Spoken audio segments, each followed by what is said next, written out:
mesmo assunto e a gente consegue discutir até melhor, porque eu acho que assim as pessoas que estão aqui, elas se sentem mais livres para perguntar, né? Isso. Tá bom? Então, vamos começar. Boa tarde a todos, sejam todos bem-vindos. Faço parte de um grupo que foi organizado pelo professor Braga, é um grupo ligado ao Ministério da Saúde, e é um grupo coordenado pela professora Rosiane Matar.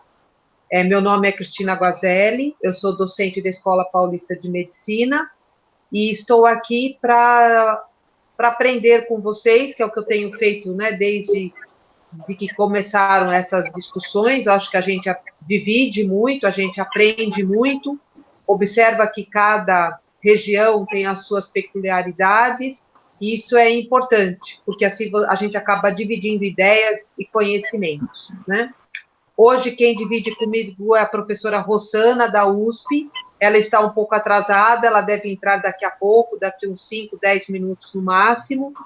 E quem vai apresentar o caso hoje é a doutora Eusilene, do Amazonas, da cidade de Manaus.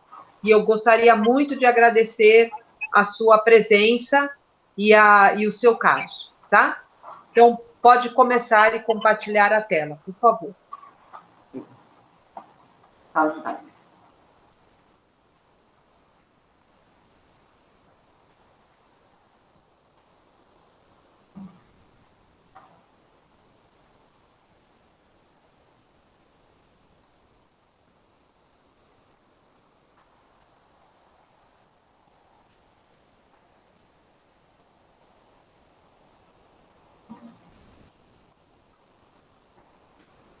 Só um instante que eu estou com uma auxiliar aqui para me ajudar. Não, sem problemas. Nós temos tempo. Pode devagar. Pronto. Primeiramente, eu quero agradecer o convite. Meu nome é Eusilene, eu sou obstetra da maternidade Moura Tapajós. Estou um pouco afastada da assistência já tem algum tempo. Atualmente, eu atuo na Comissão de Revisão de Prontuários e Comissão de Óbito da Maternidade. E esse caso clínico foi um caso muito impactante para a gente aqui da maternidade. Foi o nosso primeiro caso grave de Covid e que nos ensinou bastante, nos fez também adquirir, a partir desse caso, vários materiais e insumos que nós não tínhamos. Nossa maternidade é uma maternidade de risco habitual. Então, para nós, foi um grande ensinamento. Então, aqui apresentando, está todo mundo vendo? Sim, está ótimo. Tá. Então, imagem, som, está tudo bom. Ok. Então, essa é a nossa maternidade, só fazer uma apresentação rápida. Ela fica na cidade de Manaus. Ela foi inaugurada em dezembro de 2005. Ela é a única unidade hospitalar do município, localizado na região oeste da cidade. Possui serviço de urgência e emergência, planejamento familiar, e é certificado como Hospital Amigo da Mulher e da Criança. A capacidade instalada são 66 leitos hospitalares cadastrados no CNES, sendo 46 obstétricos, 15 neonatais, 4 leitos cirúrgicos, 1 leito pediátrico. E 10 leitos auxiliares, sendo 6 PPT, o leito de observação e 3 leitos de recuperação pós-anestésico, total de 76. Então, vamos ao nosso caso. A paciente MBS, 31 anos, procedente de Manaus, do bairro Planalto. A data da admissão no dia 12 de janeiro, às 12h42. O tempo de internação na nossa unidade foram de 10 dias, e o desfecho foi transferência para a unidade de referência. A data de transferência foi no dia 12 de janeiro, às 10h45. Então, a admissão, no dia 2, às 12h42, é uma gesta 4, com 3 partos normais, idade gestacional pela data da última menstruação de 24 semanas e 3 dias, não chegou a iniciar o pré-natal. Chegou na maternidade com um relato de dor em baixo ventre, sem perdas transvaginais, tosse seca, associada a febre de 38 graus há 3 dias. Já estava com exame de Covid do mesmo dia, com IgG e IgM reagente. Parâmetros de avaliação por ocasião da admissão: pressão de 97 por 63, frequência cardíaca de 115, frequência respiratória de 24 incursões por minuto, temperatura de 36,7 e saturando 97. Nós deixamos aqui em destaque já os parâmetros alterados dessa paciente. Ainda na admissão, o exame físico, dinâmico uterino ausente, tônus uterino normal, batimentos fetal de 132, a impressão diagnóstica COVID, sem conduta obstétrica, caminhada para avaliação da clínica médica. Na avaliação clínica, às 14 horas, início dos sintomas há cerca de 4 dias, com coriza, febre, tosse, dispneia, dor torácica, ventilatório dependente, 2 episódios febris de 38 graus e calafrios. Relatava dor pélvica e disúria. Exame físico, ritmo cardíaco regular, 2 tempos, bolha normofaunética sem sopros. Ausculta respiratória, murmúrio vesicular fisiológico, com roncos e sibilos espaços, saturando 98. Pressão diagnóstica gestante de mais ou menos 24 semanas, Covid-19, com infecção do trato urinário interrogada. A conduta foi internação por sintomáticos de antibiótico terapia e solicitados os exames de rotina: hemograma, sódio, fosfatase, gama-GT, cálcio, potássio, glicose, ureia, creatinina, TJ, TGP e OEAS. A prescrição de admissão: dieta branda, hidratação com soro fisiológico, azitromicina, ceftriaxona, dipirona, metoclopramida, omeprazol, catéter de oxigênio 5 litros, se a saturação estivesse menor que 94%. Sinais vitais, cuidados gerais, solicitado transferência, aguardando resposta do núcleo interno de regulação, permaneceu na sala rosa. Foi de imediato a transferência dessa paciente por ocasião da admissão, porque nós somos uma maternidade de risco habitual. Então, pelo protocolo, nós não internamos, não fazemos tratamento de Covid e nem parto. Não, pelo menos não deveríamos, né? Essa paciente, no primeiro dia de internação, ainda na sala rosa. No dia seguinte, a internação. Bom estado geral, afebria, apneia... Por favor, explica o que é sala rosa. Ela ficou na sala... Como não tinha leito na maternidade... foi no mês de janeiro, foi o mês pior da pandemia aqui no Amazonas, não havia leito de internação para leito clínico, então ela ficou na sala de admissão, na sala rosa. Ela ficou isolada. Na verdade, é a sala onde a paciente, quando é diagnosticada com síndrome respiratória aguda, ou qualquer sinal, né, de síndrome respiratória, ela vai ficar para ser avaliada. Então, para não circular na admissão, nos outros setores, ela fica nessa sala até avaliação e orientação sobre transferência ou internação dessa paciente. Então, como não havia leito de internação, ela permaneceu no primeiro dia de internação na sala rosa, que é a sala de admissão de paciente com isolamento respiratório, né? Então, a frequência respiratória 14, ia saturando 99, auscultas respiratórias não fisiológicas, sem sopros ou estertores. O AAS solicitado na admissão foi normal, foi mantida a prescrição, acrescentado desclofeniramina, xarope, de fluimucil, só que o fluimucil não havia na farmácia. E foi avaliada quanto à possibilidade de alta para o dia seguinte, né? Na evolução de 24 horas, não teve picos febris, manteve-se normotensa, pulso normal, porém a frequência respiratória entre 25 e 28 nas 24 horas, variando nesse patamar. No segundo dia de internação hospitalar, ela já foi por isolamento respiratório, na verdade, foi improvisado o isolamento respiratório para essa paciente. Ela estava com 5 dias já do início dos sintomas, 24 semanas e 2 dias, não houve evolução clínica obstétrica nesse dia, mas foi acrescentado prednisona, mas não havia na farmácia. Às 22h20, foi chamado o plantonista para avaliação dessa paciente e constatou paciente com quadro de diarreia aguda, estava sem pressão de hidratação, estado geral preservado, abdômen distendido, tipanismo aumentado, cianótica. A conduta foi hidratação com soro fisiológico e rímbia.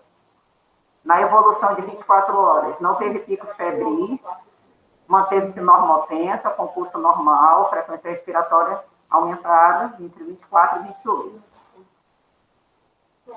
No terceiro dia de internação, com 6 dias de início dos sintomas, ela já foi diagnosticada com síndrome respiratória aguda grave, 24 semanas e 6 dias de idade gestacional, paciente no leito, comunicativa com tosse produtiva e opineica em ar ambiente, relatando dispneia aos esforços. Foi solicitado ultrassom obstétrica e dedímero e solicitado parecer da clínica médica. O parecer acrescentou a prescrição dexametasona, acetilcisteína e solicitou fisioterapia respiratória 2 vezes ao dia.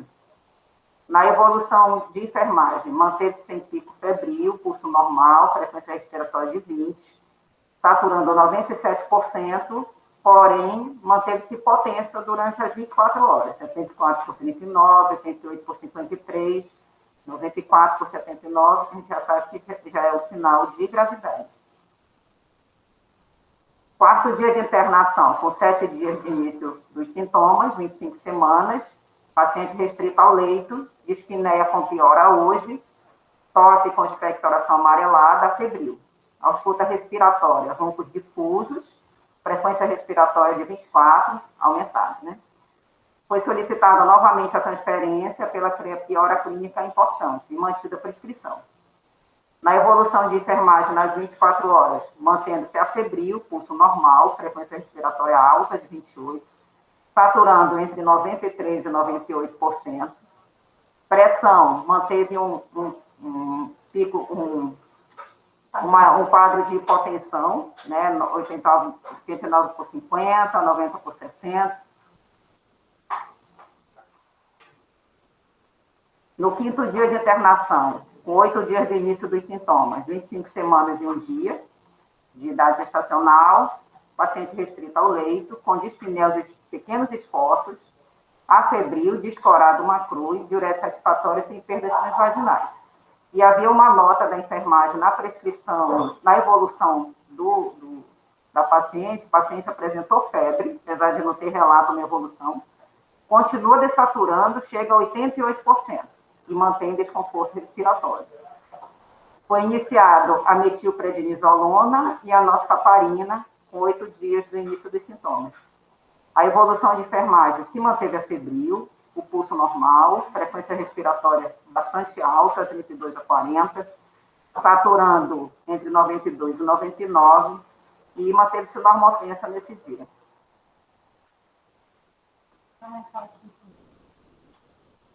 Com 9 dias do início dos sintomas, idade gestacional 23 semanas e 6 dias, foi corrigido pelo ultrassom, ela fez o ultrassom, a idade gestacional foi corrigida, queixa de falta de ar e tosse seca persistente, febril 37,8, corada, difterica, edema ausente, movimentos fetais presentes, diurese satisfatória, ausência de perdas vaginais, saturando entre 91% e 92% durante a tosse. Frequência respiratória de 42, frequência cardíaca elevada de 122, PA 100 por 60. Foi solicitado novamente exames, nova solicitação de transferência pela piora clínica. Na evolução de enfermagem, manteve-se a febril, pulso normal, frequência respiratória entre 21 e 35, saturando entre 79 e 98, e se manteve normotensa nesse período.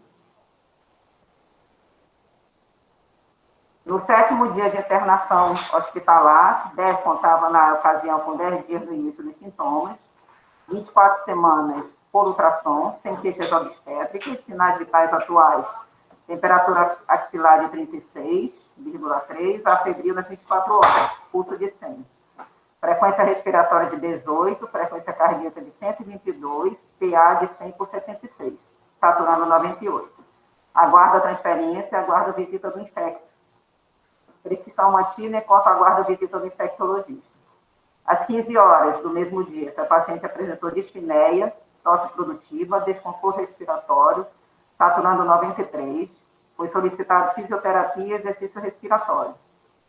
A evolução de enfermagem nas 24 horas, manteve-se a febril, pulso normal, frequência respiratória de 18, saturando 98, pressão de 80/60 a 100/60, mantendo-se baixo. No 8º dia de internação, com 11 dias do início dos sintomas, 24 semanas e 1 dia, queixava cansaço e tosse frequente, irregular estado geral, incorporado duas cruzes, ainda aguardando a transferência.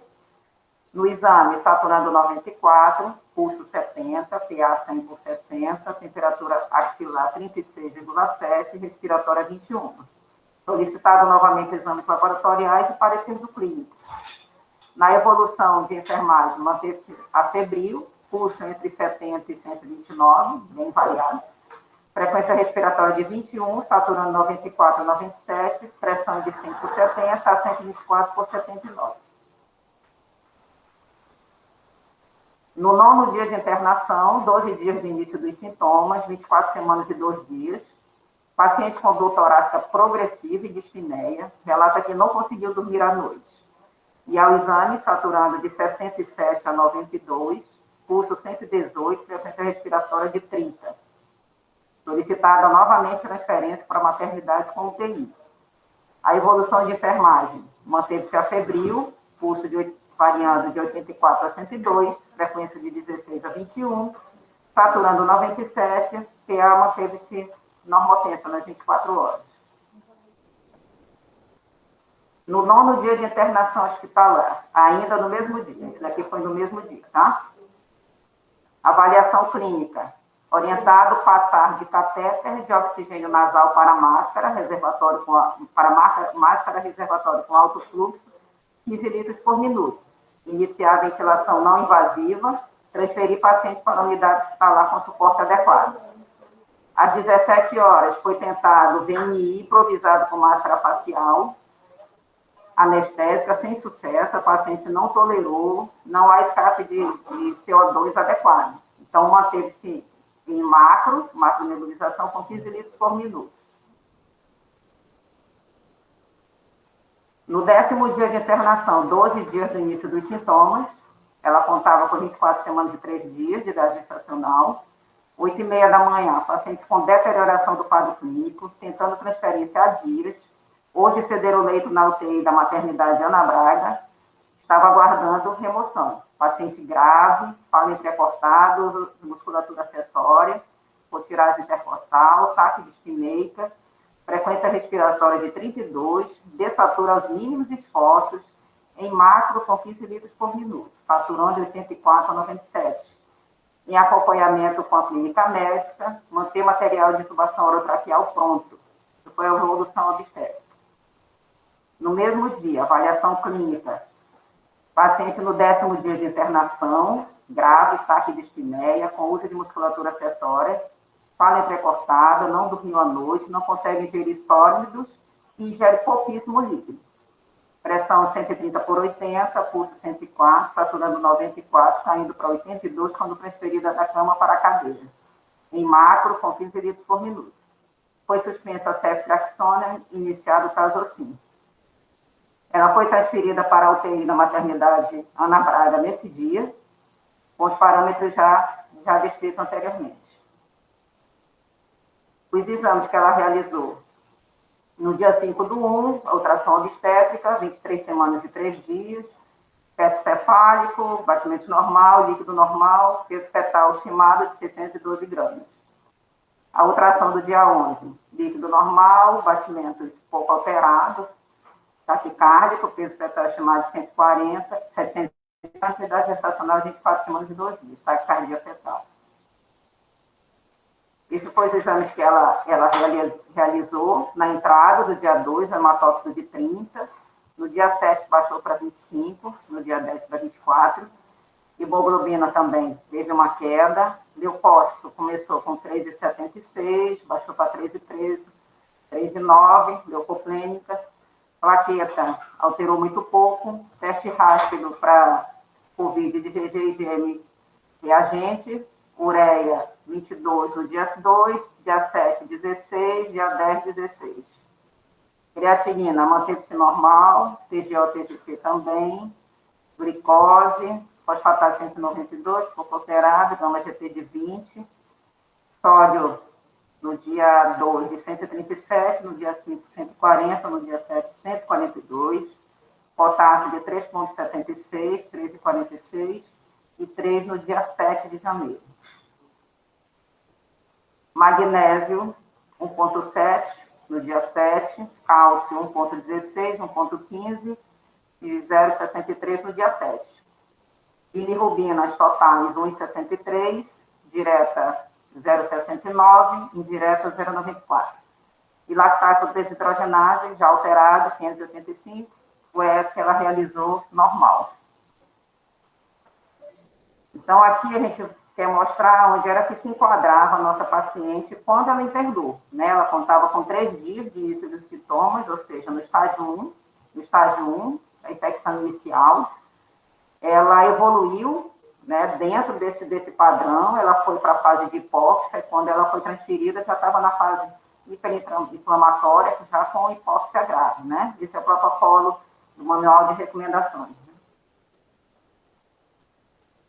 Nós classificamos a nossa grávida como moderada, logo por ocasião da internação, já tinha indicação de transferência para maternidade de referência com UTI, né? Ela tinha um importante parâmetro de gravidade, que foi a hipotensão. Então, nesse protocolo, recomenda-se, uma vez que a determinação da gravidade da grávida é pouco complicada, orienta que classifique dentro do MELS, né? Mulheres com 2 ou mais sinais de alerta amarelo ou mais sinais de alerta vermelho, assim como aquelas com síndrome respiratória aguda grave, têm risco aumentado de evolução desfavorável, portanto, merece cuidado diferenciado.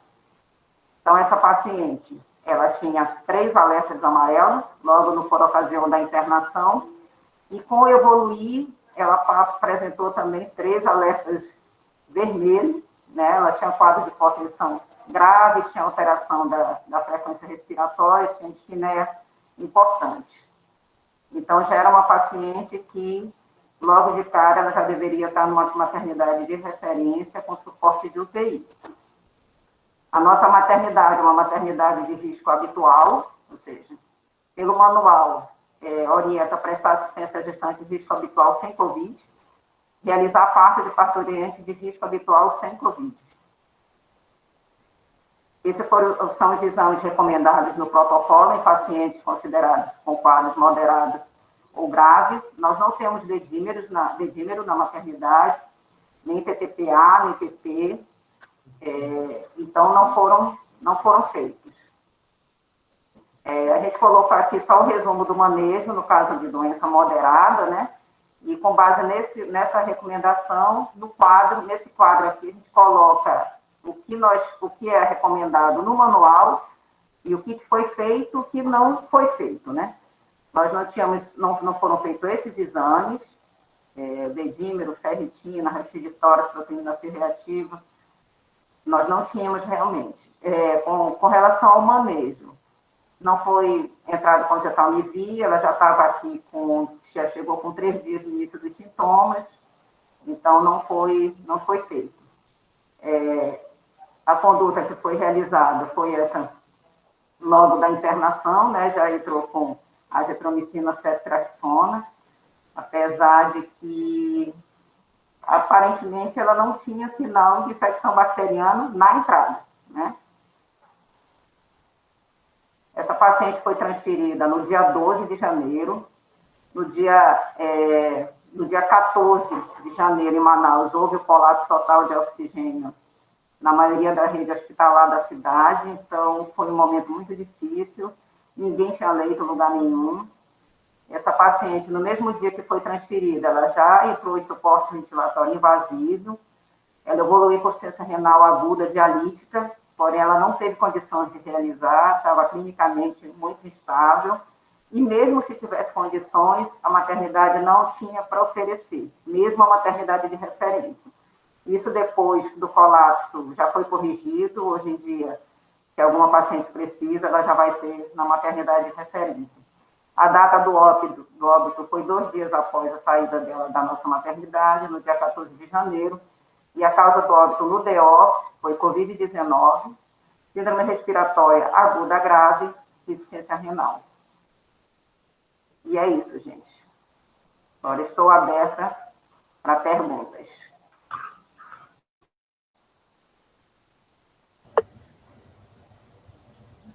Muito bem, Euslene. A professora Rosana entrou.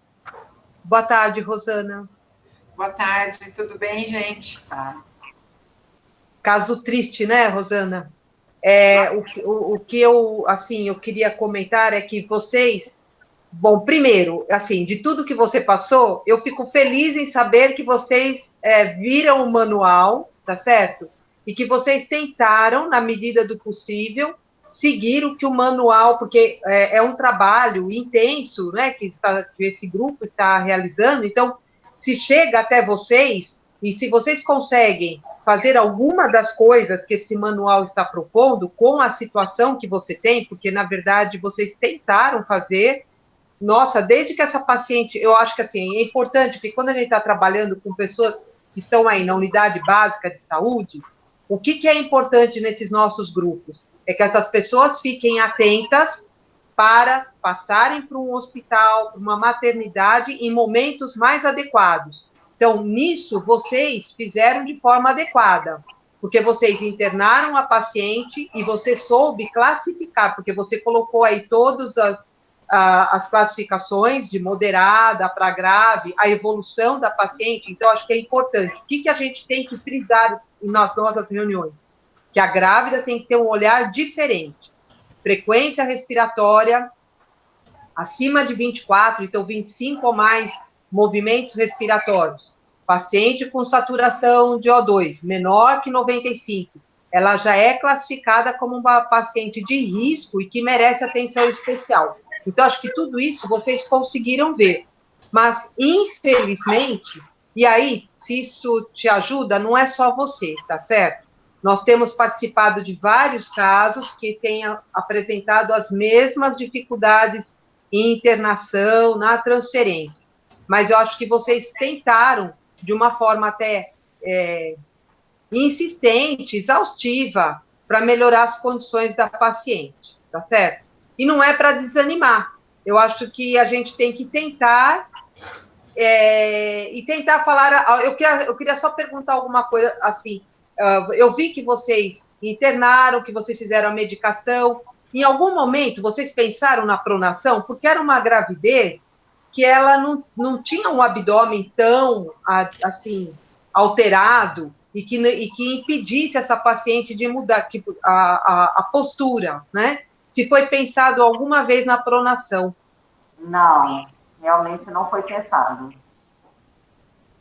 Não há nenhum relato no prontuário de que foi tentado, nem pela fisioterapia, nem a parte clínica. A Rosana tem bastante experiência com pronação, acho que poderia falar um pouco.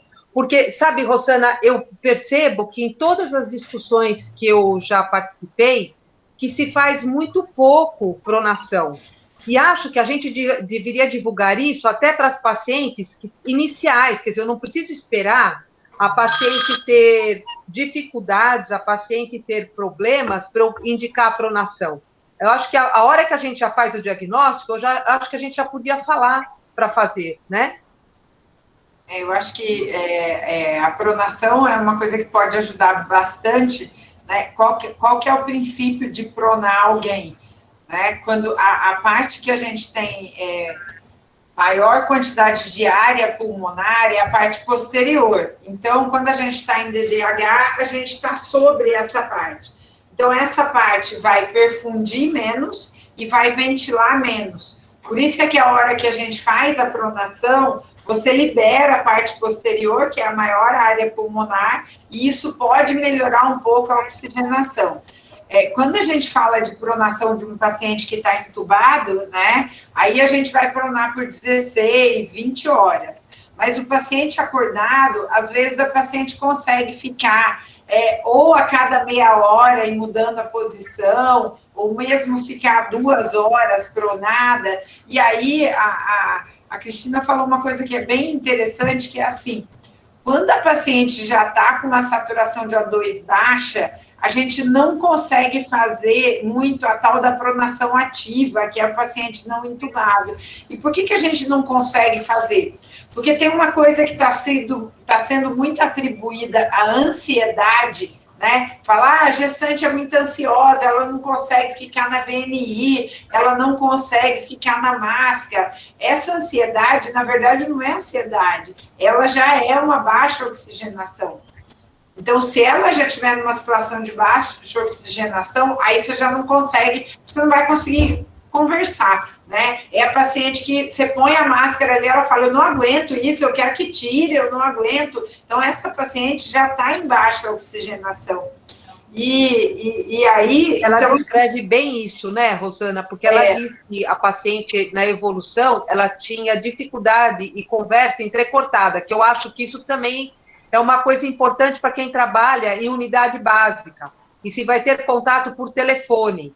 Então, só a forma que a paciente, se você pediu para a paciente ir para casa por algum motivo, a tua conversa diária, você percebeu que a paciente está falando de uma forma um pouco mais lenta, lentificada, que ela tem que respirar, isso já é um sinal que ela precisa voltar e precisa de encaminhamento. Uma coisa que eu queria dizer para vocês, primeiro, assim, primeiro eu queria me super solidarizar com vocês, porque eu acho que o que vocês passaram aí em janeiro é uma coisa indescritível, né? Eu tenho alguns amigos aí, então eu acho que, assim, o que vocês conseguiram fazer e trabalhar aí, apesar de toda a tristeza que vocês viveram, e eu sei que vocês continuam trabalhando, é uma coisa, assim, tive a oportunidade de conversar com alguns amigos aí e tenho um pouco de ideia, bem pouco mesmo, por essas conversas de tudo que vocês passaram aí. Né? Então, primeiro eu queria, assim, mesmo de longe, que vocês se sentissem abraçados, porque não, são coisas que talvez vocês nem conseguiram parar ainda para pensar, né, em tudo aquilo que aconteceu, até porque não dá para parar, né? Eu falo que às vezes a gente fala em terceira onda de Covid, eu não sei, eu acho que nós estamos na primeira onda, esse negócio não acaba, né? Quem enxerga a terceira onda é quem não está trabalhando, porque quem está ali no dia a dia vendo Covid, vocês estão me vendo vestida de Covid aqui, né? A gente não parou, né? Então é muito difícil. E aí, uma outra coisa que eu acho que é bem importante colocar para vocês, e que a gente tem visto também bastante, né, Cristina, a inadequação. E aí eu acho que reflete a inadequação da atenção à saúde da gestante da puérpera que a gente já tem no Brasil, e é por isso que a gente tem uma taxa uma razão de morte materna tão alta. Eu gostei muito quando você colocou, ali é uma maternidade de baixo risco, não é para maternidade de baixo risco passar pelo que passou, né? E muitas vezes a gente passa por isso também na atenção a uma pré-eclâmpsia grave, né? Então, a paciente chegou ali, não era o lugar ideal, eu sei que o momento era muito crítico, né? A gente vê claramente que vocês perceberam a gravidade da situação, que vocês tentaram transferir, né? Então, mas assim, quando a gente olha ali no dia 8, que ela já chega a fazer uma frequência respiratória super elevada, né? Dia 8, deixa eu só olhar aqui.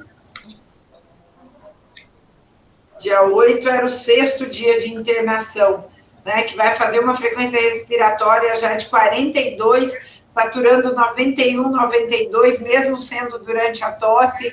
É uma paciente que provavelmente a gente teria entubado se ela estivesse aqui neste momento, né? Ou então a gente teria passado para um catéter nasal de alto fluxo, que é uma coisa que não é todo mundo que tem acesso, né? Mas eu acho que a gente talvez tivesse pensado na intubação aqui neste momento.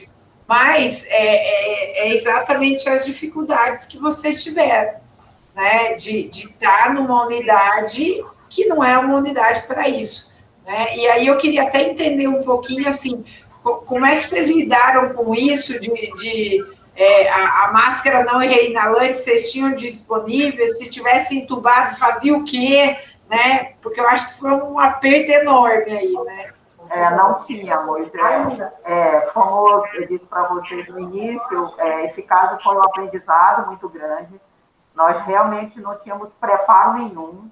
Atualmente, se nos depararmos com algo semelhante, nós já estamos bem melhor, já recebemos insumos que vamos poder segurar uma paciente dessa por mais tempo, caso não se consiga transferência, com um suporte muito melhor. Então, apesar de ser uma maternidade de risco habitual, a gente sabe que pela situação que nós estamos vivendo, em algum momento isso pode acontecer novamente. A terceira onda está aí batendo na nossa porta, né? Então, a maternidade está tentando se preparar para isso, porque nós só tínhamos, na época, uma maternidade de referência, com 10 leitos de UTI, os leitos todos ocupados, leitos de enfermarias ocupados. Atualmente, nós já estamos com uma outra maternidade de suporte, caso seja necessário, com mais 5 leitos de UTI, de enfermaria. Então, talvez a gente consiga passar melhor, caso venha acontecer novamente. Eusilene, por favor, você pode interromper o compartilhamento?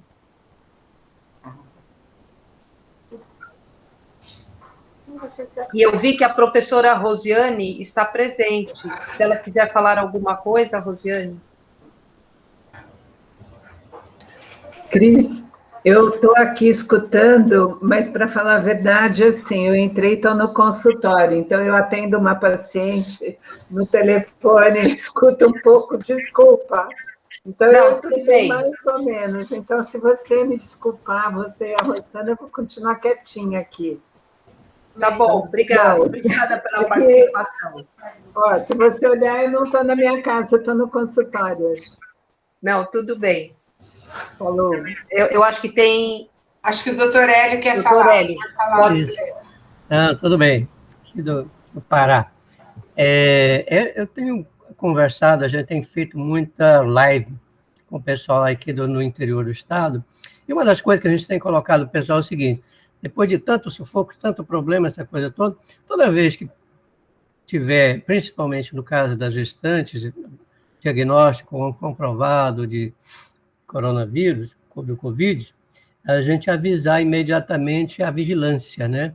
Porque aí você já toma algumas providências, que a pessoa morava lá num determinado local, às vezes periferia da cidade, as condições de habitação são ruins, que é já para ir tomando algumas providências, até porque deve ter outras gestantes também na mesma localidade. Então, é uma coisa importante do hospital já, a gente sabe que é um sufoco tremendo, mas é preciso que dê esse feedback para a vigilância, que ela tome algumas providências com relação à comunidade local, né? Acho que isso que o senhor colocou é super importante, porque a gente precisa fortalecer essa rede, né? Então, precisa, lógico que no momento que vocês estavam passando todos os hospitais lotados, faltando tudo em todo o hospital, né? Não tem muito o que conseguir fazer. Mas isso de falar com a vigilância, de fazer uma avaliação constante dos casos, né? Então, ligações telefônicas para ver como está essa gestante, pensar na transferência precoce, especialmente se a distância é muito grande, né? Sei que a gente tem cidades que ficam muito longe e que vai demorar ali 2, 3, 4 horas. Se a gente pensar no Amazonas, tem gente que não vai chegar, né? Você sabe que vai demorar lá 8 horas, é barco, é uma situação muito complicada. E aí eu acho que super importante isso que o senhor está colocando, que é a gente já ir falando com as pessoas, né? E as pessoas começarem a pensar, este é um caso que eu posso precisar de uma transferência, a distância aqui são 2 horas, são 8 horas, quando é que... Quanto mais longe, mais cedo a gente tem que transferir. Outra coisa, doutora Rosana, né? Aqui na Amazônia, É muito quente e muito úmido. Então, às vezes, é preciso trabalhar com a população no sentido, abre janela, tem que abrir a janela, abrir a porta para ventilar, para entrar sol, porque a umidade vai facilitar a pouca ventilação, a manutenção e a própria proliferação, né, das infecções respiratórias aqui. Posso só fazer um comentário? Acho que isso que o doutor Hélio falou é super importante. Acho que a gente esqueceu de falar isso nas reuniões da Fiocruz com os gestores, né? Que acho que está faltando nessa pandemia a gente ter esse cuidado da vigilância. Eu acho que o médico acaba fazendo muito isso, de quando interna uma paciente ou quando a gente sabe que alguém está com Covid, de falar sobre o marido, o filho, os familiares, etc. e tal, mas realmente a vigilância no Brasil como um todo, não só no Amazonas, eu acho que, embora a gente faça o contato, eu não sei se ela está acontecendo, eu não sei se você sabe disso, Rosana, mas eu acho que eu não ouvi falar de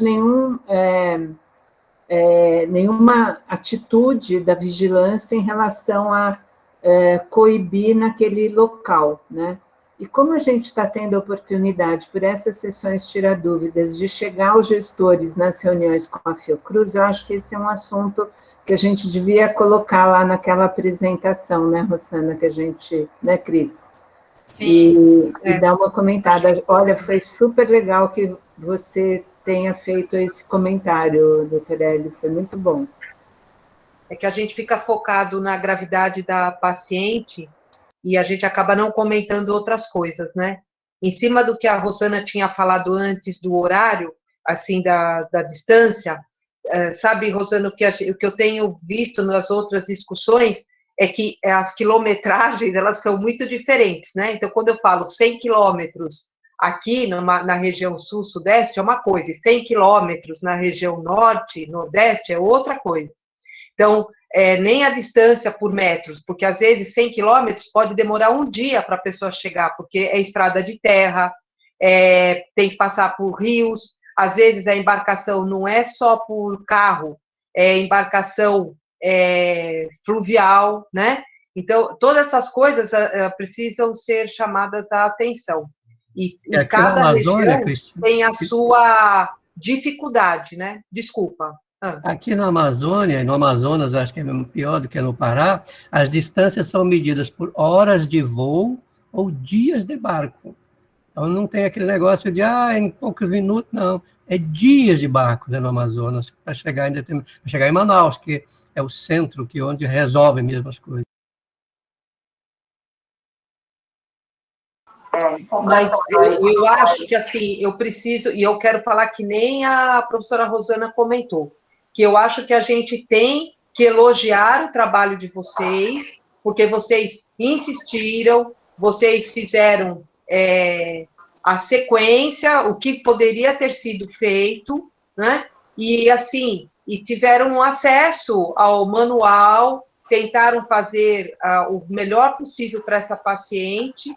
Infelizmente, ela evoluiu mal, mas houve uma tentativa, e uma tentativa de vários dias, né? Porque eu acho que foram 10 dias, né? Para se tentar transferir essa paciente. Quer dizer, quando ela foi internada, talvez ela tivesse conseguido uma vaga antes, mas por toda a situação que estava ocorrendo aí, nós temos as nossas dificuldades, né? Mas eu acho que, apesar de tudo, vocês tentaram o máximo, e eu acho que isso é importante. Sim, completando o que o doutor Hélio falou, nós temos localidades aqui no Amazonas que são 7 dias de barco. Então, vocês, uma ideia que eu não escutei o caso inteiro, mas parece que estava faltando catéter de alto fluxo, né?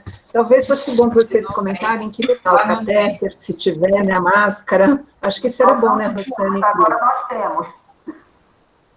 Adquirimos o CIPAP, vários insumos foram adquiridos após esse evento.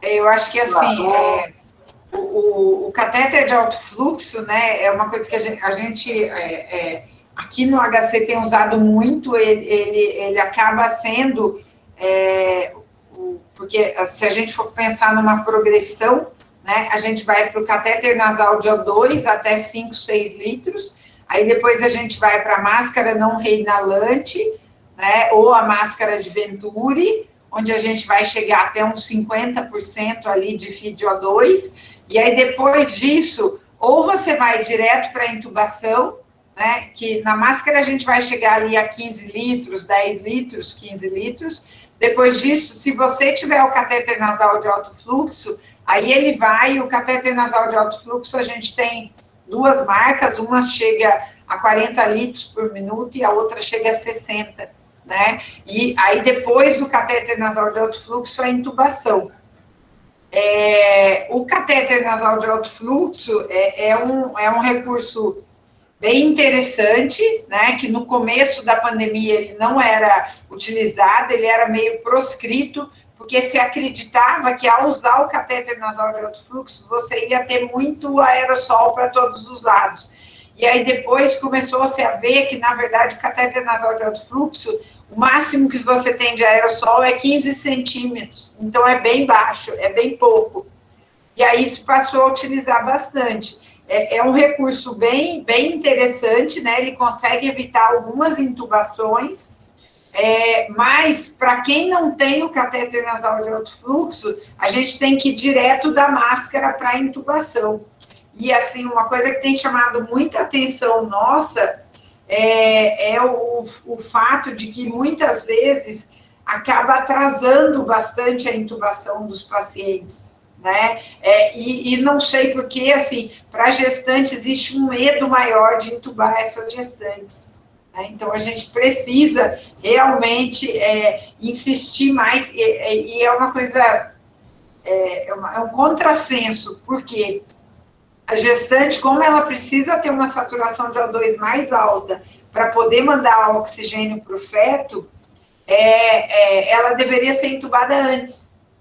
E o que a gente tem visto é que as pessoas têm demorado mais para entubar. Acho que fica com aquele medo, né, porque é gestante, e acaba demorando demais para entubar. Fala, Rosiane.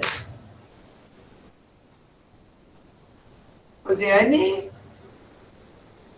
travou, né? E nutrição intensivista é algo que faz melhorar isso, né, Rosana? Então, assim, quando a gente não tem essa oportunidade que poucos lugares conseguem ter, a gente tem que ficar muito amigo dos intensivistas, né? Se puder, levar até um bom dia para eles. Assim, a gente não engorda, eles ficam felizes. E aí, entuba a hora que prona a hora que a gente quer, né? Eu acho que a gente tem, assim, algumas coisas que a gente precisa mudar para virar esse jogo, né? Uma é perder o medo de pronar gestante, né? A gente tem pronado gestante aqui até 32 semanas com muita tranquilidade, tá? A gente já trabalhou a gente trabalha com maca de pronação, que a gente tem uma facilidade de ter, mas a gente também prona sem maca, só usando os coxins normais, então não precisa da maca para pronar a gestante, né? Eu orientei uma tese aqui de uma fisioterapeuta, então a gente já tinha tranquilidade de que quando a gente prona a gestante, os parâmetros dela ficam melhores do que quando ela está em decúbito lateral esquerdo, tá? Então, tanto a parte hemodinâmica e pulmonar, quanto a parte do recém-nascido. Então, é tranquilíssimo pronar gestante. Então, acho que isso é uma barreira que a gente tem que quebrar, né? A outra é a barreira da intubação, que tem que ser mais precoce em gestante, e a gente tem visto que tem sido mais tardia. E aí, até eu chamo a atenção de vocês que, assim, no dia 11 de janeiro, né, quando a gente olha os exames dessa paciente, quando foi feita a ultrassonografia, neste momento ela já estava com catéter, com máscara com 15 litros, né, e ela já tinha, e já estava aqui difícil com dificuldade mesmo de estar cuidando dessa paciente, e já tinha uma saturação que estava mais baixa. Quando a gente olha o ultrassom que ela fez, a frequência cardíaca fetal já estava 186. Então, já deixando muito claro, né, é óbvio que não tinham o que fazer naquele momento, porque eram 24 semanas e 2 dias, né? Então, não adiantava fazer o parto, e isso com certeza ia piorar até o prognóstico materno, mas a gente já via os efeitos da hipoxia para o feto. Né? Eu esqueci de citar que no dia seguinte o feto já foi a óbito da transferência. Ela já chegou na maternidade, já fez ultrassom, já constataram o óbito fetal. E no dia seguinte o óbito materno. E aí, o que a gente tem visto é assim, então por isso que a gente tem insistido muito nos parâmetros, né, de gasometria mesmo. Então, a PaO2 é de 70 a 75, que corresponde a uma saturação de 95, PCO2 abaixo de 45, né? E como é que a gente explica isso para o intensivista, né? A passagem de oxigênio da mãe para o feto é difusão. Então, eu preciso que a mãe tenha os 95 para conseguir mandar o oxigênio para o feto. E a PCO2 é o sentido contrário, né? A mãe precisa de uma PCO2 baixa para o feto conseguir expelir o CO2 dele para a mãe também por difusão. Então, é importante a gente estar colocando isso para o intensivista, porque são parâmetros totalmente diferentes do que ele faz para alguém que não está em terapia, que não é gestante, né? Então, acho que a Rosiane colocou, né, Cris, a gente tem falado muito isso, a gente tem que estar junto com o intensivista. Não interessa quem investe. O balanço também, né, Cris? Fala aí um pouquinho. O balanço, que normalmente eles tendem a deixar negativo, o balanço para gestante, ele tem que ser positivo. Claro que nessa idade gestacional nem teve alteração de líquido, mas ela teve, inicialmente, aquela desidratação com a diarreia, então já deveria talvez ter aumentado a hidratação dessa paciente, né? Alguns cuidados aí. Sabe, e ainda Rosana, mais aí em Manaus, assim, né? Que é um calor danado, ainda mais com calor. E a temperatura. Tem calor, febre, taquipneia, tudo de ruim, né? Fala, Cris. Não, é que o que eu queria falar é o seguinte, de umidade a gente do está ar. enumerando algumas coisas aqui, mas eu volto a falar que vocês fizeram as coisas adequadas e o que vocês poderiam fazer, né? E que a transferência ela já era para ter sido feita há muito tempo, né? Mas... não sei se é Mary ou Meire Cassiano perguntou se chegou a fazer gasometria. Eu não sei se vocês tinham gasometria disponível. Acho que não, né?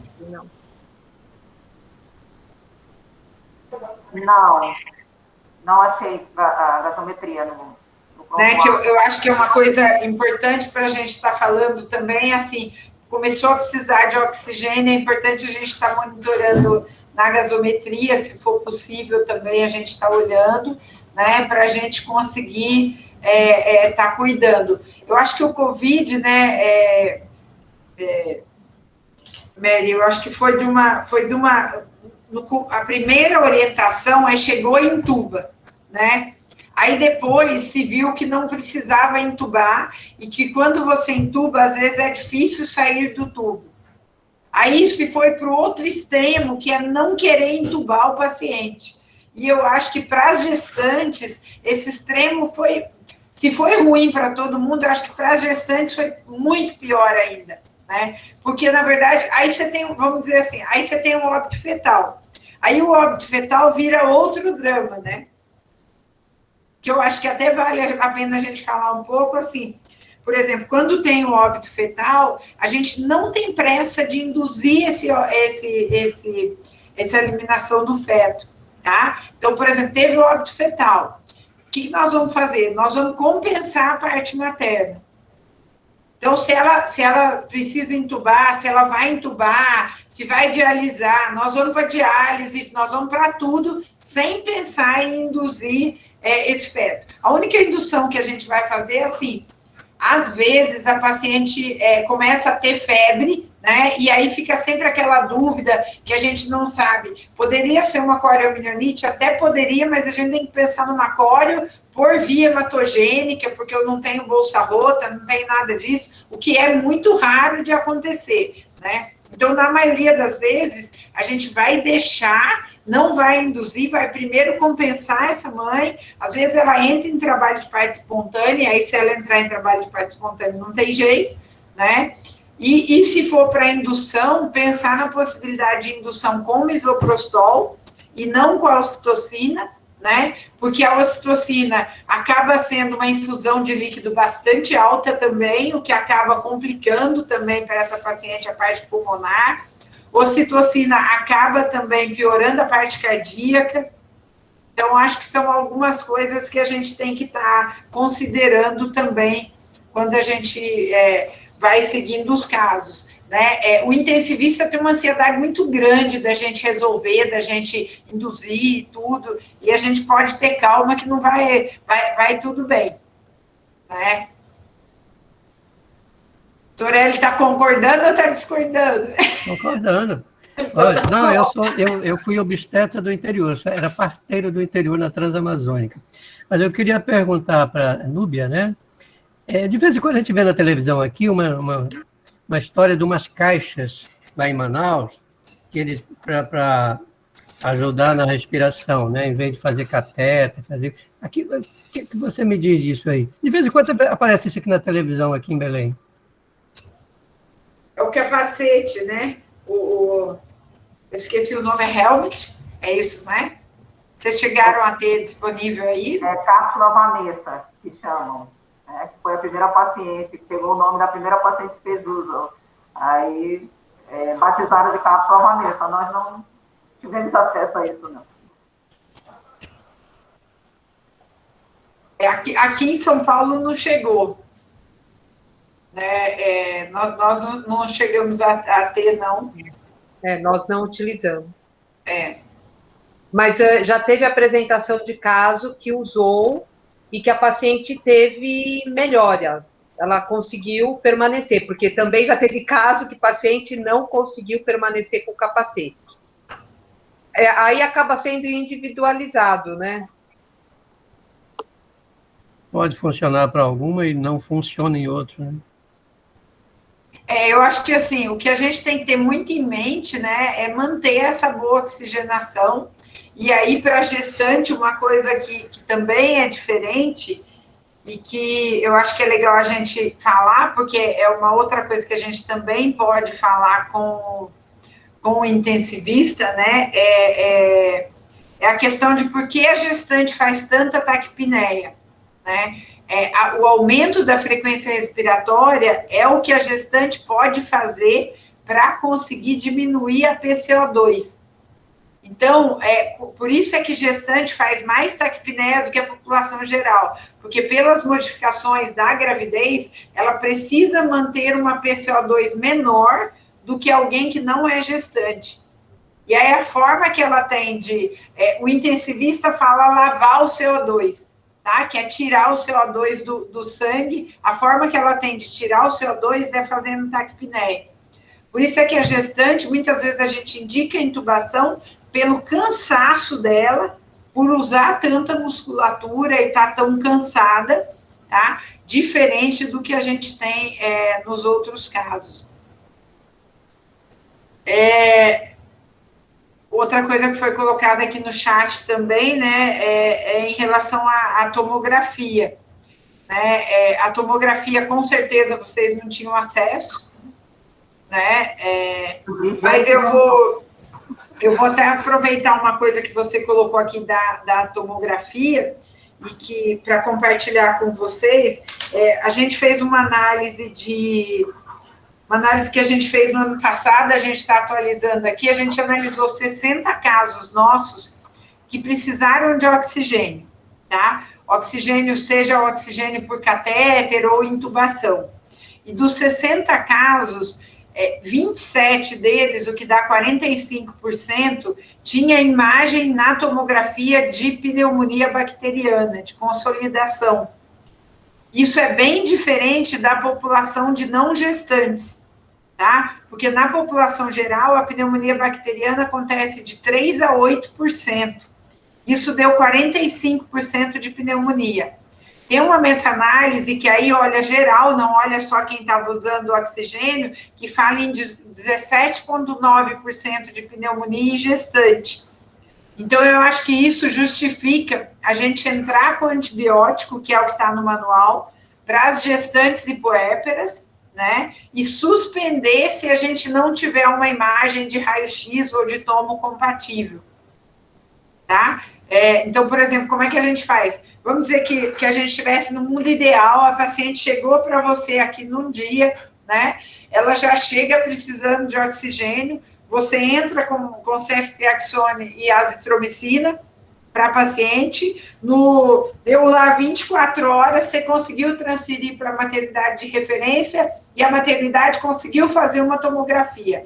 Fez a tomografia, não tem imagem de consolidação, só tem vidro fosco, suspende o antibiótico, tá? Porque é uma coisa que a gente tem que falar bastante, o antibiótico é para tratar a pneumonia bacteriana associada ao COVID, não faz nada para o COVID, né? Mas com isso a gente consegue fazer uma boa atenção. Agora, chegou no lugar onde já tem a tomografia, vai para tomo antes, e se a gente não tiver nada de alterado, nem entra com antibiótico. Cris, quer comentar mais alguma coisa? Não. Mais alguém, gente, que está aqui com a gente? Quer fazer algum comentário? Doutora Maria do Carmo, muito bom ver a senhora aqui. Uma pergunta. Rosana, a Amazonas está vacinando as gestantes, né? Quanto à questão da vacina, por que não vacinar as gestantes com menos de 18 anos? Qual é a ideia de que não possa fazer isso? Doutor Hélio, eu compartilho com o senhor que eu acho que devia vacinar menor que 18 também, né? Eu acho que o Programa Nacional de Imunização, no momento que colocou a idade ali de 18 anos, foi mais por uma situação que, assim, para não estar indo contra duas situações, né? A vacina não foi testada em gestantes, né? Então, mesmo quando a gente fala da vacina da Pfizer, né, ela foi utilizada nos Estados Unidos para um número muito grande de gestantes. Mas não foi feito um estudo, e eu acredito que nem será feito, né?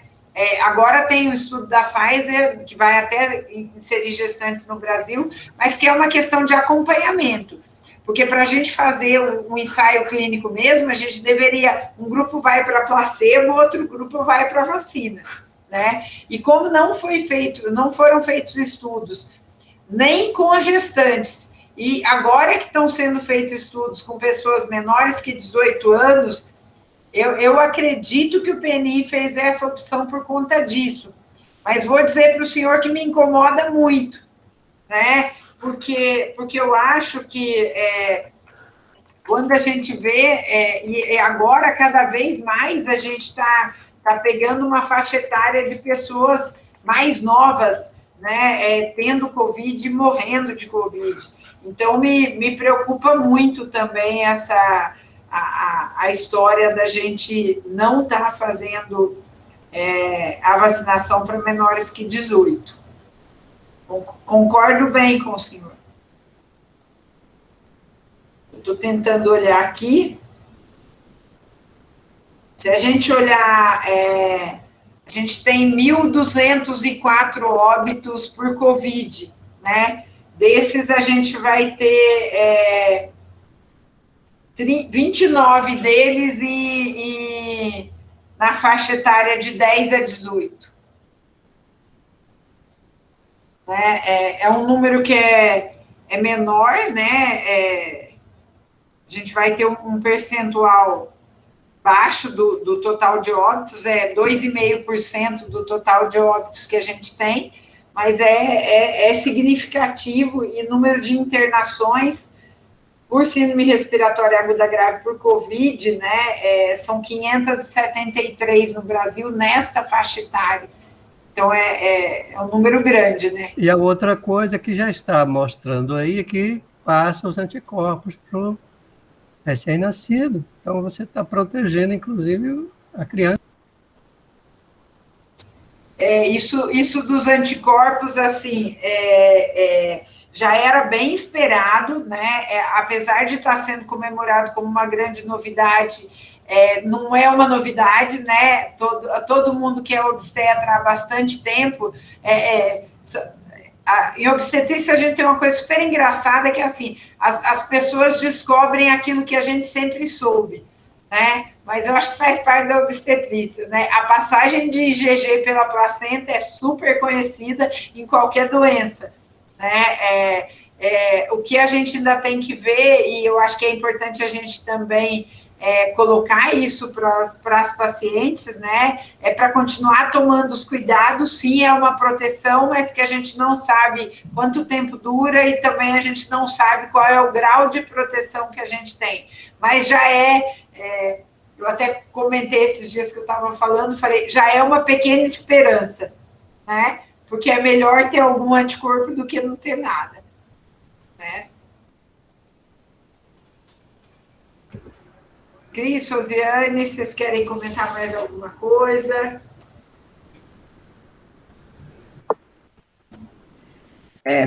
Rosana, boa tarde.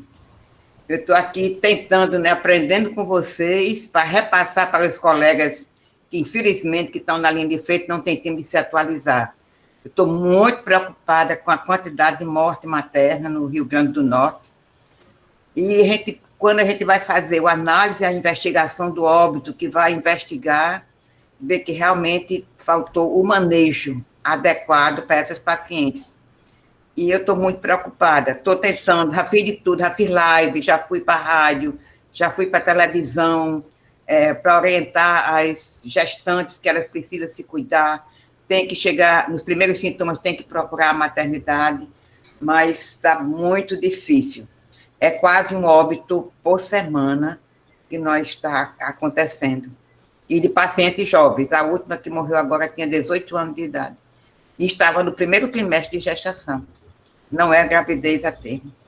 Nós já tivemos 4 óbitos da saúde suplementar, e que foi realmente, quando a gente vai analisar, que foi a falta do manejo, do diagnóstico precoce e o cuidado dessa gestante. Mas estamos tentando, aprendendo com vocês e tentando transmitir para os que estão na linha de frente e não têm tempo de ler o manual. Mas já tentei, já consegui que o Estado mudasse o fluxo da gestante, que a gestante ia até 32 semanas ia para a UTI, se entrasse em trabalho de parto, ia para outro hospital. Isso, então, realmente agravava mais ainda a paciente. Pelo menos eu consegui que está com menos de 24 semanas, que fique numa UTI que não é maternidade, e que as demais vá para uma maternidade. E conseguiram abrir 10 leitos de UTI no hospital do Estado. Espero que encontre recursos humanos para ficar nessas UTIs. E assim vamos tentando, né? Mas que ótimo, doutora Maria do Carmo, que bom que já são avanços, né? Acho que preocupa bastante, né? Essa parte do manejo, né? Mesmo a mortalidade dos casos que conseguem chegar na UTI tem sido alta aí, mas eu acho que prejudica muito essa história de ter que sair do hospital, vai para a maternidade, volta para o hospital, né? Então, o que a senhora chegou a comentar numa outra discussão que a gente teve, né? E eu acho que a gente tem que tentar ao máximo fortalecer essa rede agora, né? E que ela continue depois para atenção à gestação de alto risco, né? Porque é um problema sério que a gente tem também, né? Eu tenho cobrado do secretário de saúde que, assim, eu tenho uma certa liberdade de cobrar, porque todos foram meus alunos. Então,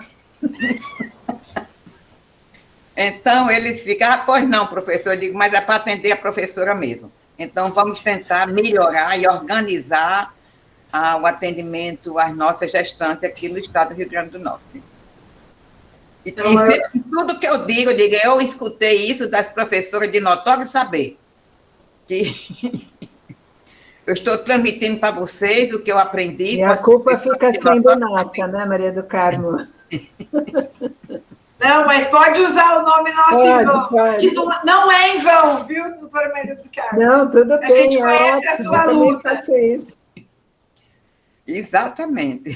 E são realmente vocês de notório saber, né?